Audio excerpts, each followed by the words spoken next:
Good afternoon, everyone. I hope you enjoyed your lunch break and are ready for items 501 and 502 on the agenda. First of all, we're going to take item 501, the Draft General Synod Remote Meetings Temporary Standing Orders Measure, GS 2176, as amended at the revision stage. Synod will now take the final drafting stage for the Draft General Synod Remote Meetings Temporary Standing Orders Measure.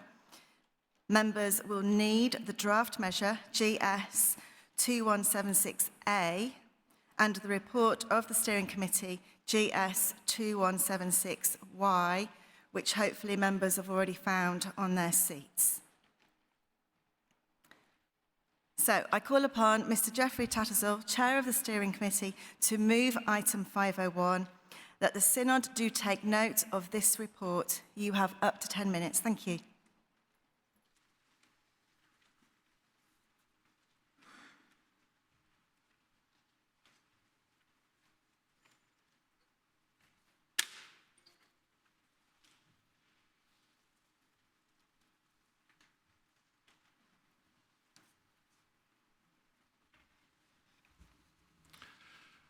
Members of Synod will have seen, and I hope read, the report of the Steering Committee dated today. You will see that the material part of it is that at paragraph 4, the Steering Committee has agreed one drafting amendment, which is to add the words in clause 3.6 at line 44 and 45, the words whether under this section or section 4 to the measure. That is a simple drafting amendment. You will see the history of this at paragraph 6. Mr. Scowen questioned whether or not ... The Steering Committee was advised that the situation was okay, as it were, but to agree to a drafting amendment to put the matter beyond any kind of doubt. And so there we are. That's the drafting amendment, and that's the report of the Steering Committee.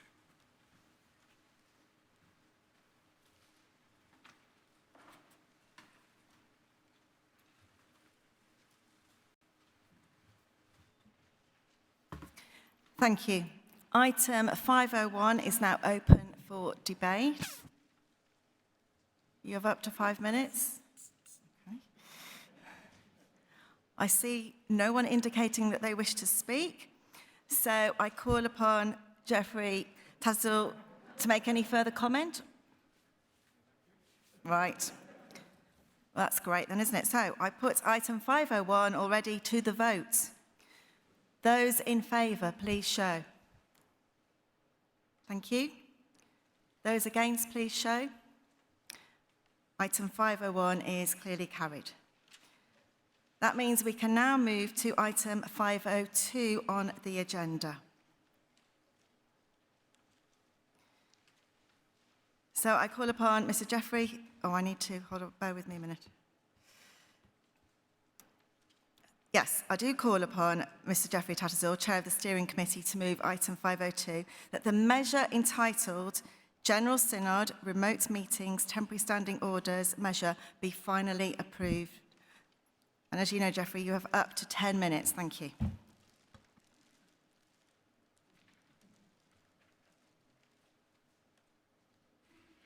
Well, I'm sure Synod will be delighted to know that Geoffrey Tattersall, Manchester 366, does not intend to take 10 minutes. No, I could do, but I won't. We believe that the draft measure has been improved by the amendment which Synod has accepted, and I can therefore be brief. Can I say to members that whatever different views have been expressed by individual members of Synod today, I hope that we can now unite together to give this draft measure a resounding final approval to enable us to meet remotely as circumstances permit. Thank you very much.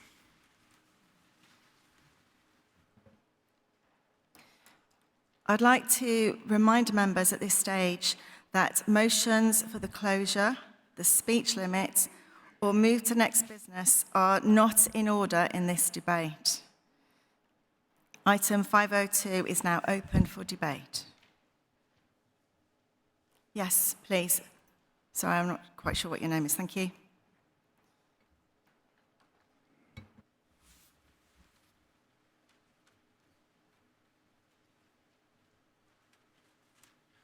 Graham Hamilton, Exeter 118. Thank you, Chair, for calling me.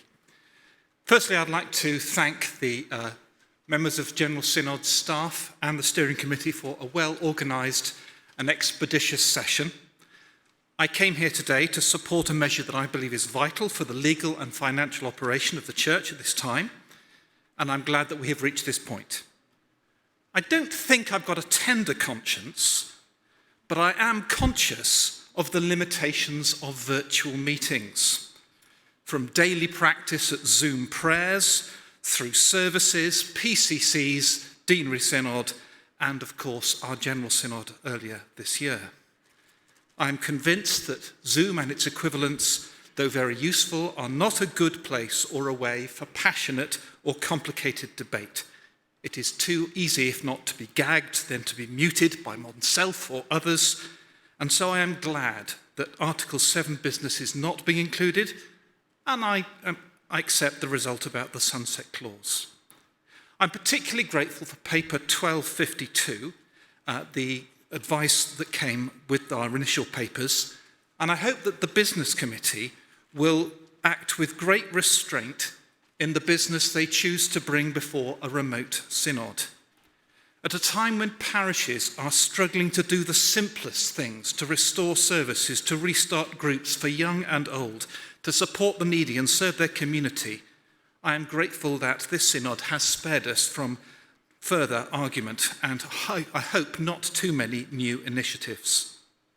Perhaps we will be able to find more time for the extra questions so that the Central Church can be held to account, scrutiny and challenge. And I'm grateful for the apologies that we've heard today. Perhaps in 18 months' time, if we are still in the COVID era and we have learnt that a remote synod can work effectively and the new synod has mastered the technology well, then we can revisit this debate and widen the scope of this measure. But I just want to say to the Business Committee, please exercise restraint and let us gain confidence in one another and this measure. Thank you. Thank you. May I remind everyone that the speech limit is 5 minutes. Mrs. Elizabeth Paver and then Bishop Rose, please. Thank you.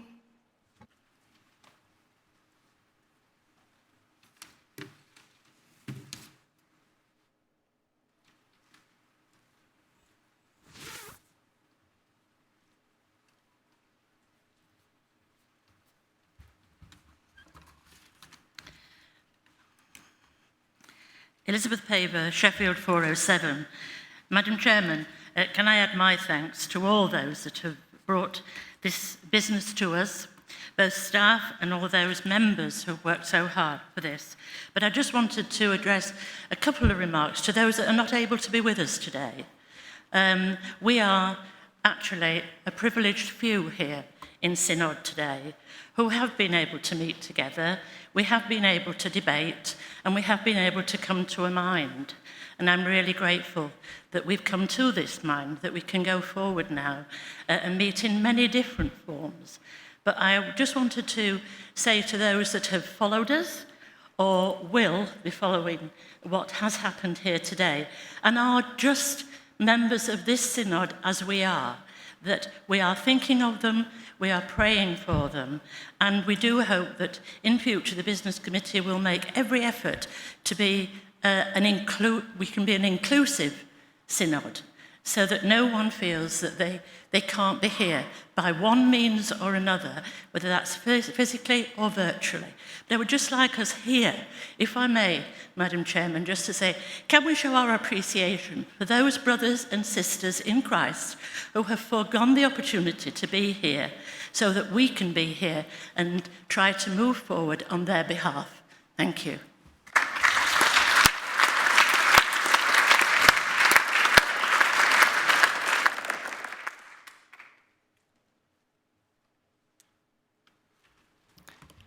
Yes, thank you, Elizabeth. Bishop Rose, and then Wyn, please. Thank you. Rose Hudson-Wilkin, 43, Bishop of Dover. Can I add my thanks to those who've worked on this, bringing this to the Synod. The Archbishop of York began by giving thanks for certain things in these COVID times. And I want to add my thanks also.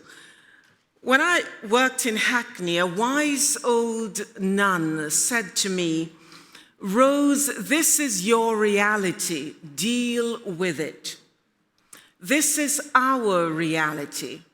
And so we cannot stay sitting thinking we must do it the way we've always done. We have to deal with the reality as we find it.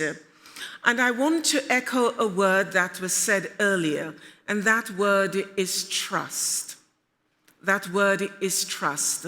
We have to start getting to that place where we trust each other and not always see conspiracy theory around the corner as to why we're doing something or not doing the other thing. And finally, being able to be included or to include others is really important.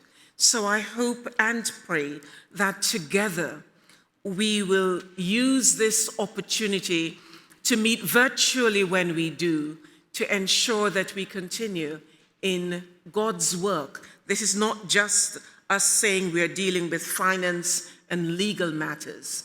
Perhaps we need to keep framing it that we're doing God's work. Thank you.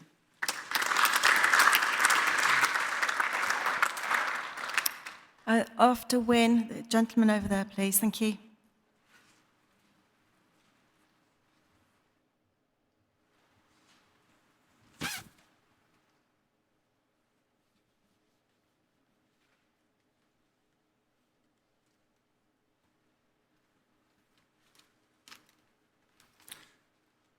Wyn Beynon, Worcester 237.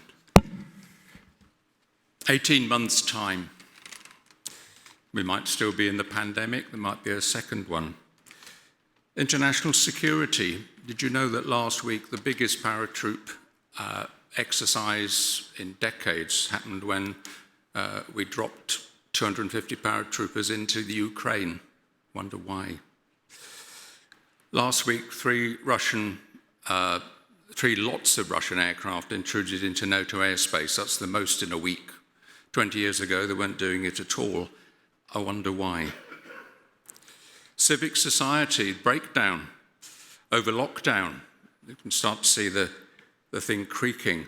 And if it happens that Brexit doesn't deliver what was promised, how attitudes change rapidly. We're not that different to the United States and the sad things that we're seeing there.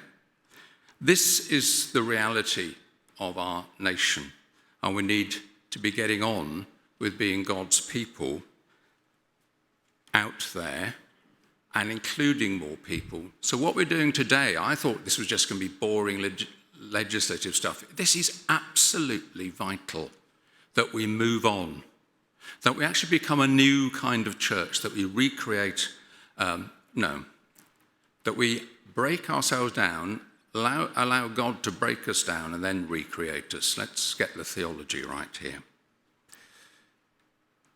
Imagine, for instance, as I had last week, 3 PCCs, same PCC, each night running, discussing how to rearrange the parishes. Imagine 3 evening synods on the trot. Who else could come? What a different constituency it could be. What a different voice we might hear as a church. Let's see this in the big picture of a very, very uncertain world, where we don't offer hope of whistling in the dark, but the hope that is sure and certain, the hope of the resurrection. But that requires death, and things will have to die in order to change. Synod, be bold, because the Lord your God is with you.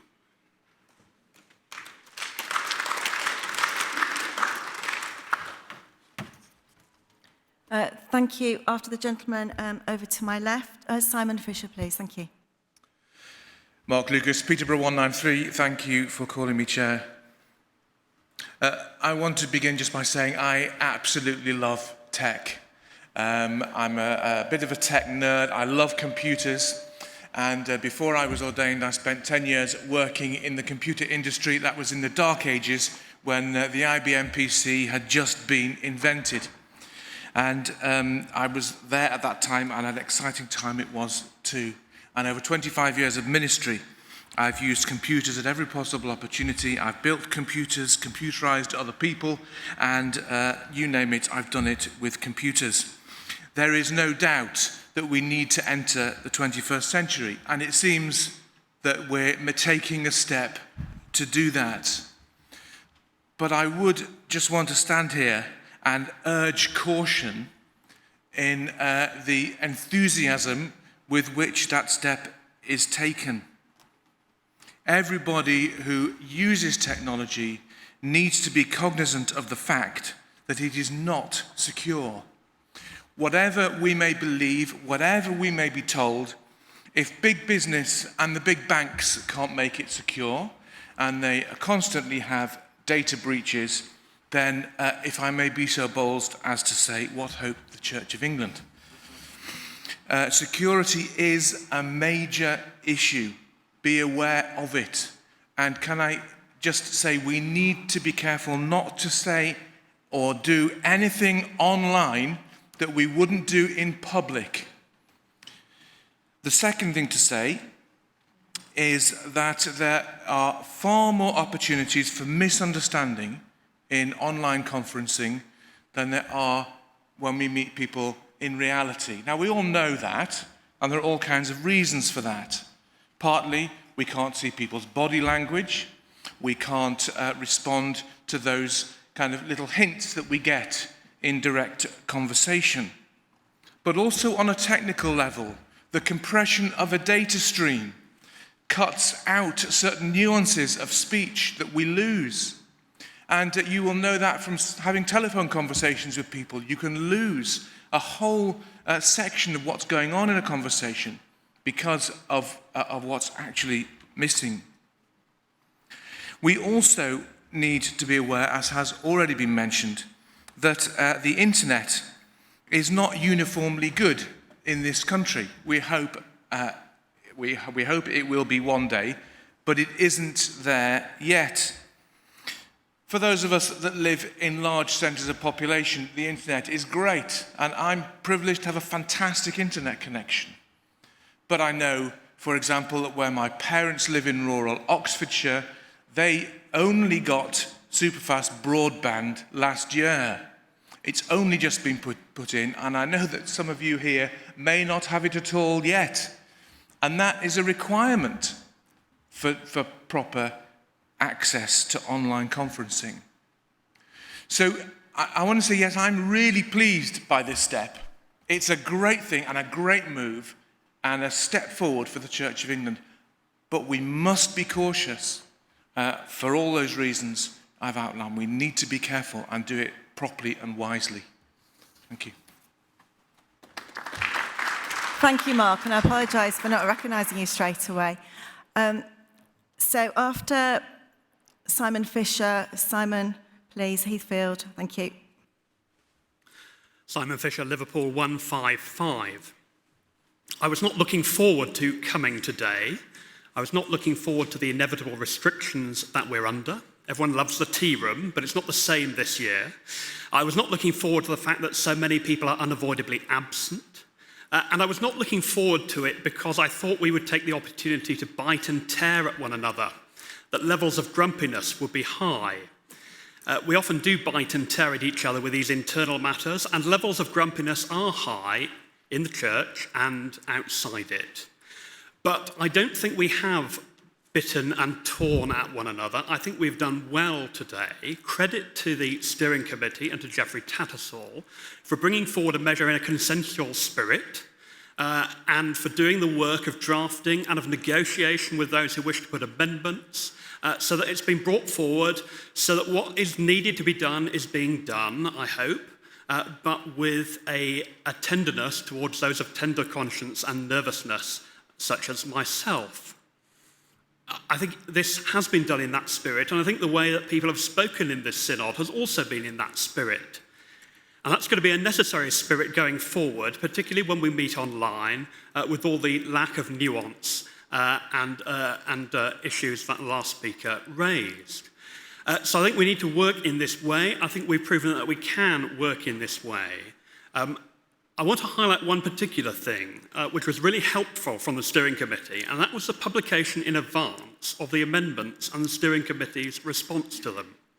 I think that has really helped our business because we've been able to see what the attitude of the steering committee is. That has helped those who've been putting their amendments to really concentrate on the things that need arguments to be made and to skirt over the things that are uncontroversial. That's helped us to be more focused, and it's made our business less painful than it sometimes is. And I think it's helped us all as members to also focus our thoughts and decision-making on things that we need to do. That's also going to be even more important as we move online. So I would encourage us, if we possibly can, to continue the level of communication that we've had, the level of negotiation and consensus building, the extra meetings we've had in the houses of clergy and laity, the kind of exercise that we had when we had the question time online, that was very helpful, and that briefing that says, you know, here's an explanation of each item of business. Here's the attitude of steering committees or the movers of any main business to amendments that may be put. If there are ways in which we continue to do these kind of things, then as we move online, temporarily as I hope, then we will be able to do it well, and for that way of working to be really effective. Until we meet online, thank you.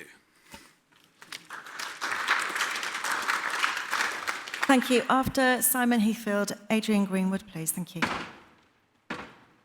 Simon Heathfield, Birmingham 64. Chair, thank you for calling me. Like many, I'm delighted today, delighted at the outcome, delighted at the quality of debate and the way in which the measure has been developed, and very glad for the committee's work in that. I want us just to be aware of one assumption and one misconception. One assumption Mark has already mentioned just two speakers ago, and it's that we mustn't assume that every synod member will have equal access to stable online connections. Our synod staff are brilliant. I wonder whether it might not be too much of a burden to somehow monitor the ability of members to access and embrace the technology as we start to use it, just to ensure that no one is left behind or excluded in any way. The misconception is simple, that in the event of the nation taking note of what goes on in General Synod, I'll leave you to decide, we may be misconceived as actually ignoring a great divide. By doing this, we are not ignoring the great reality of digital poverty in our communities. The unseen divide that emerged during lockdown of those with no contract or device, no broadband or connection, one of the things that separates out people in today's society. Let's be clear what the Church of England is and is not saying. This measure is a necessary measure for our work and governance, not an assumption about our own members or those excluded from our own society, for whom we will work with greater passion and energy to bring justice for all. Thank you.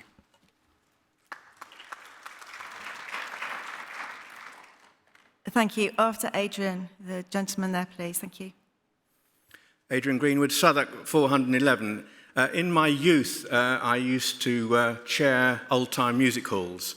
So I want to enter into that spirit by proposing a number of votes of thanks, starting with you lot, Synod, who are present here. I think you've done really well today, and we're going to finish before 4 o'clock. As Elizabeth has already mentioned, we need to give a big vote of thanks to the members of Synod who have foregone the right to be here. It's really important that we have been conscious all the way through of the 200 or so who are not here. Thirdly, we need to thank the Synod staff many of whom are here and others who are not present in the room but have contributed massively to this whole enterprise. And to the steering committee who have met and seen this through, including over lunch time, and have done that all at relatively quick order. So we are very grateful to them as well.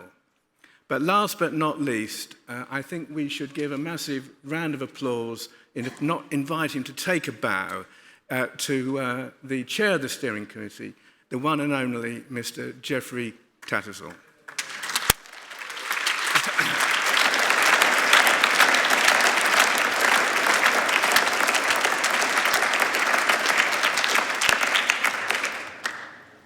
Thank you.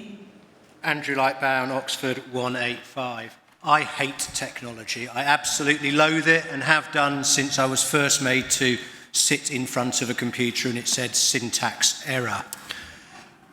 But we have to embrace this, and it's right that we do. So I am delighted that we have passed this motion, because we're not just focusing, as the Bishop of Dover said, on governance and trivial issues, and governance, of course, is never trivial. But we are focusing on everything we do on kingdom building. And that seems to me to be so important. And it's another extension of the church saying we're here, we care, we're developing, we're responding to need as it arises. We can talk about the more important matters and hopefully we can resolve to do something about them. That's why we should meet online or in person, or just use the means that we've got available at the time according to the constraints and opportunities of the time. So it is vital that we're doing this. Because if there's one thing I am utterly, utterly convinced about, it's simply this, that an unhealthy world needs a healthy church. And if we're not talking, we're not building each other up, and we're not discovering new ways to love, to serve, to proclaim, to do all the things that we're asked to do or mandated to do as the body of Christ. We mustn't stand still. We've got so much importance to say and to do. And for that reason, we should continue to meet and never view everything we do as just governance, just boxes to be ticked, just procedures to be gone through, but a way of building up a healthier church for an increasingly fractious and unhealthy world, which at the end of the day, despite my hatred of technology, is actually all I really care about. Thank you, Andrew. Yes, please, and then you. Thank you. Stephen Lyons, Bath and Wells, number 60. Chair, on Saturday I conducted a wedding, which I enjoyed hugely, but it was different. And many of you will have used this joke when you're standing at the front conducting worship at the moment. They all look as if they've come ready to rob a bank. I imagine it looks a bit like that if you're on the platform. As and when this measure gets passed, sometime between 3:45 and 7 o'clock, and I'm not anxious to delay us anywhere near the 7 o'clock end, it occurred to two or three of us at the lunchtime that if we are not standing for Synod again, or if perhaps we're standing and don't get elected, this will most likely be the last time that we meet here in the Church House Assembly Hall. I'm not a betting man, but I'm pretty willing to put down a fiver that we won't be here in February, even if we wish to be, and this measure enables us to carry on the Synod's business despite that. So it seems a moment, adding to the thanks we've already given, to also be thankful for this astonishing building and to take a last look at that lovely, glorious message around the roof, those who have endured the heat of the conflict and so on. But also to say thank you to the staff, not just of Church House, who will have to carry on whether we're online or not, but to the staff of the Corporation of Church House. When you think about that noisy tea room and the security people and all the things that happen to make this building work, that's Corporation of Church House staff. I came to work in this building in 1997. I've been on the Synod since 2006. I'm not sure I've ever said thank you to a Church House Corporation staff person, so I'll say that now and I hope you will say it with me. Thank you. Thank you, Stephen. Alison Booker then, please. Thank you. Alison Booker, Leicester 1408. Thank you for calling me. It's my second time of speaking today. That's as many times as in the last 5 years. I'm really pleased that we've got to this point. I think meeting online is really important. The sharpness with which Synod has been thinking about what that means, digital poverty, inclusion, all of those things, I think is really good. But I'd like to make a plea that we have that same sharp thought about inclusion and what's easy for some and not so easy for others with regard to meeting physically. Not everybody finds it easy to stand up in front of a really large group of people. We are much smaller today, but actually I still find it really quite big. And when we're all here, I found it really difficult. And when I first had to come to London and staying in hotels, when I grew up, posh people stayed in hotels. I wasn't very good with hotels. I got a little better in my 5 years of Synod and found my way around breakfast. But there are lots of things about the way we meet physically that are harder for some than others. And the sharpness we've looked at today in terms of the digital and the different, I think needs looking at the things that we are more familiar with too, so we can be more inclusive at every level.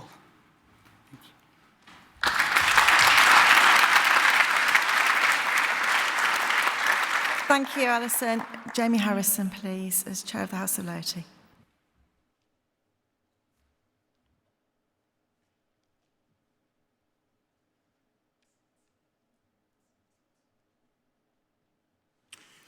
Jamie Harrison, 299 Durham. Thank you, Madam Chair. We had a very good meeting, I think, on Zoom of 140 members of the House of Laity some weeks ago. It was a chance to hear from Geoffrey and also from Archbishop Stephen.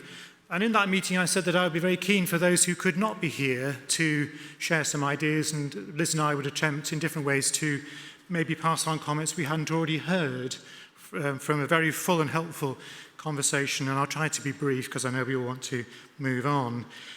Particularly those with disability, I think we need to be very careful how we manage the processes that make everyone, as we've already heard, able to participate fully. And disability covers many areas, as you know, and it's something that sometimes is under the radar, and we need to make sure the radar is working at that level.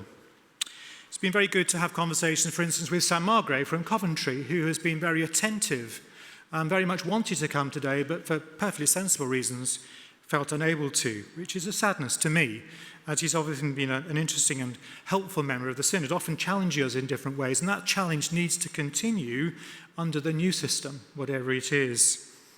He, for instance, wants to hold people to account, and I completely agree with him. Part of our synodical governance work, the work of watching and checking and questioning and scrutinising, that's so fundamental. And Sam is one particularly amongst many who want to do that and continue to do that.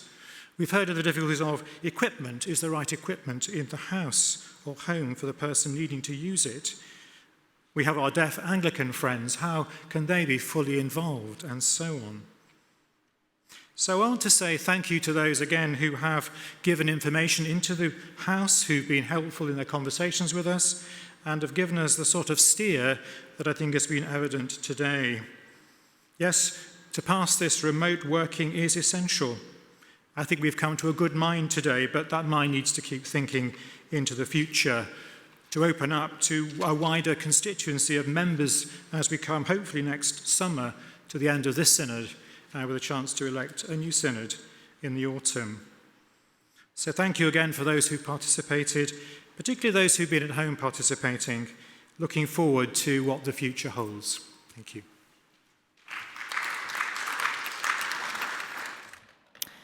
Thank you, Jamie. I see no one indicating that they wish to speak, so I call upon Geoffrey Tattersall to reply to the debate. Please, you have up to 5 minutes. Thank you.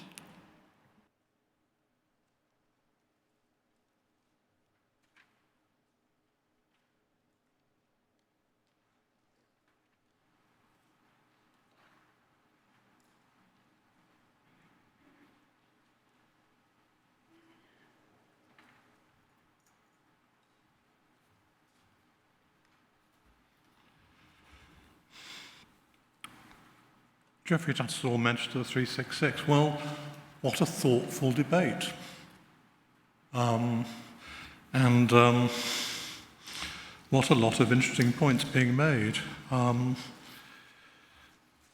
Yes, it's true that we have tried in this steering committee to do things slightly differently, and we've done them in a way, hopefully, to try and build on a consensus.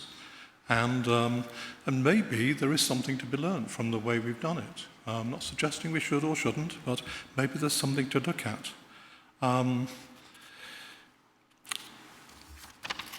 To Mr. Hamilton, the points about the restraint to be exercised about the agenda and extra time for questions are, of course, matters not for the measure but for the business committee.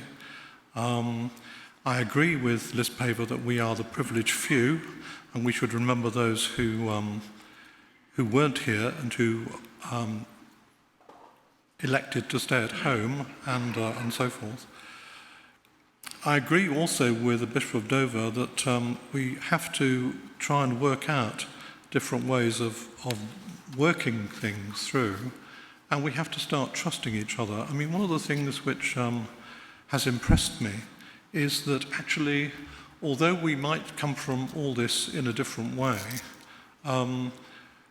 we have resolved that, and we didn't have 40 members standing.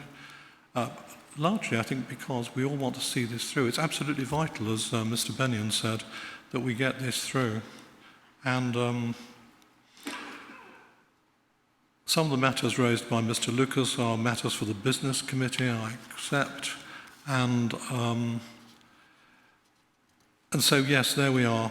The only other thing I want to say is this. That we do owe a lot of gratitude to the Church House Legal Office, because it was they, I'm talking really about the Chief Legal Advisor, Alex McGregor and Chris Packer, who between them drafted this measure and has given the steering committee enormous help. We also need to thank those members of Synod, some of whom are not here, some of whom are here, who either informally suggested or formally proposed amendments which have taken us to where we are. I want to thank the members of the steering committee who've had to evaluate all these things, and in particular the staff of the Synod, and as Adrian said, or somebody said anyway, the staff of the Corporation of London, whatever, and the officers of the Synod who've masterminded us meeting together. And finally, I want to thank you who are here simply because, with great respect, we couldn't have done any of this literally without you. Thank you very much.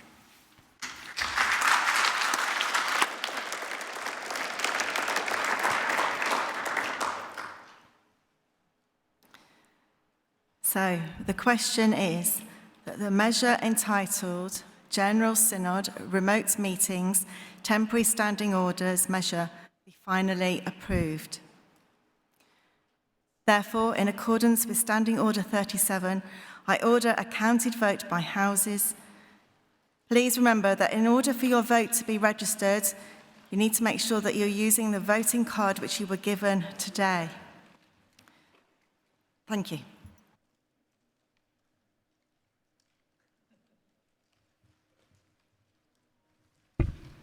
I'm now about to ring the bell to warn members that a counted vote is to take place. 2 minutes after it ceases, the vote will begin.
Thank you.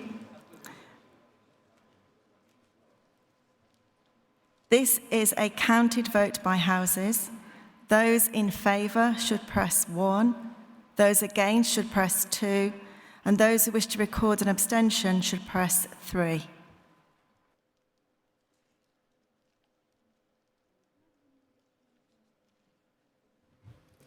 The voting period is now open and will end in 1 minute.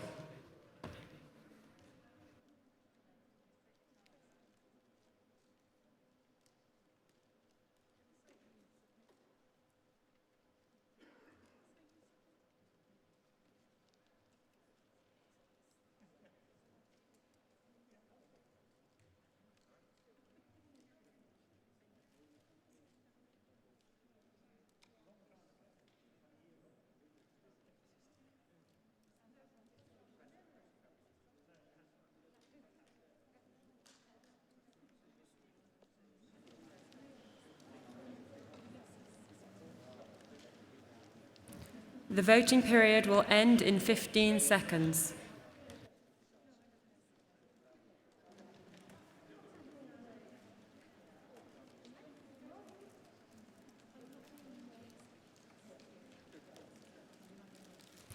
The voting period has now ended.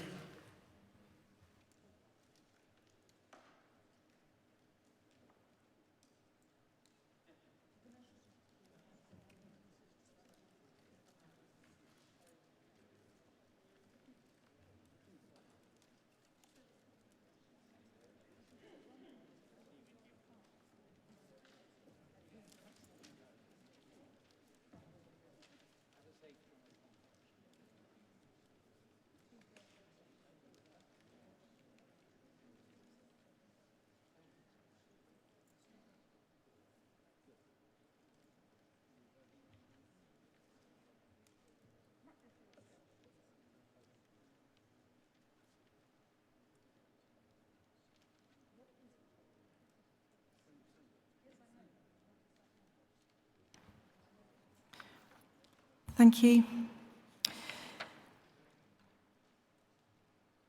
In the House of Bishops, they're voted in favour 14, with no against and no recorded abstentions. In the House of Clergy, 42 voted in favour, with no against and no recorded abstentions. In the House of Laity, there were 45 who voted in favour, with no against and 2 recorded abstentions. The measure entitled General Synod Remote Meetings, Temporary Standing Orders measure now stands committed to the Legislative Committee. I'd like to thank you very much for your contributions during the course of today. Please may I remind you, although that concludes this item of business, to leave your voting cards near where you're sitting, and also that immediately after the Archbishop of Canterbury has prorogued us, Julie Ziegel will lead us in worship. So I invite the Archbishop of Canterbury to prorogue us in a moment. Thank you.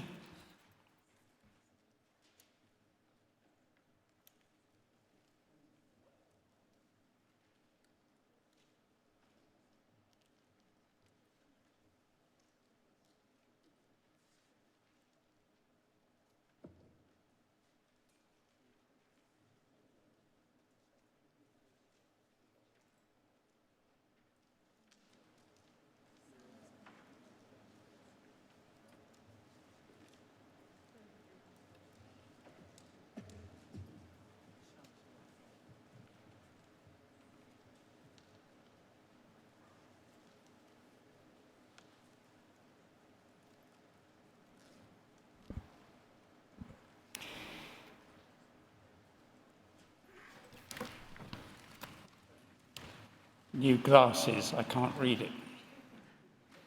In the name of God, Amen. We, Justin Bortle, by divine providence, Archbishop of Canterbury, do now prorogue this synod to and until the 23rd day of November next, but subject to the powers exercisable by the presidents in circumstances of special urgency or importance. I hope you feel very prorogued. The old form was, in accordance with Standing Order 45, I prorogue this group of sessions.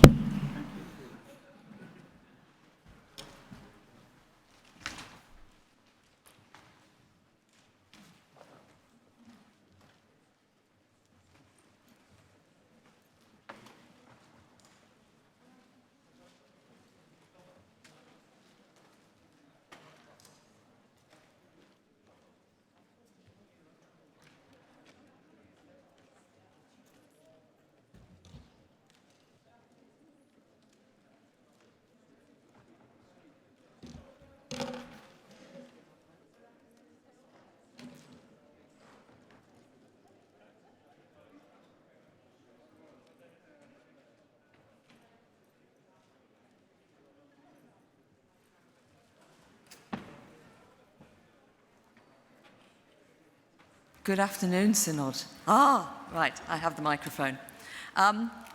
We are going to worship in evening prayer, albeit that it's only mid-afternoon